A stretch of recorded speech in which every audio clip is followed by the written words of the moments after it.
Bij de kazerne in de Westreen is een high-tea organiseren. De opbrengst gaat together met de doneeractie naar de voedselbank Dantemriel van Pakjesjoen. Er is juist een high-tea georganiseerd en met de opbrengst van die high-tea die gaat daar heb je weer bijna cadeautjes voor de voedselbank.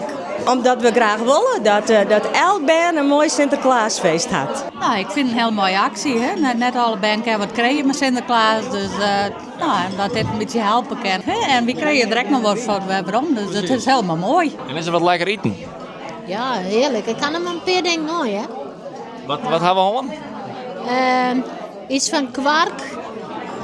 En nog iets waar ik nou net meer van weet. Nou, we hebben met een groep vriendinnen hebben al je lekkere hapjes maken. Dus al je zelf maken, hartig en zoet. En nou... En op meesten gaan nog graag mee willen doen aan je initiatief voor de Sinterklaas actie. Ken dat ook nog? Ja, er kan nog nevenjatersbord kan gebracht worden. En er kan nog donaties die je willen.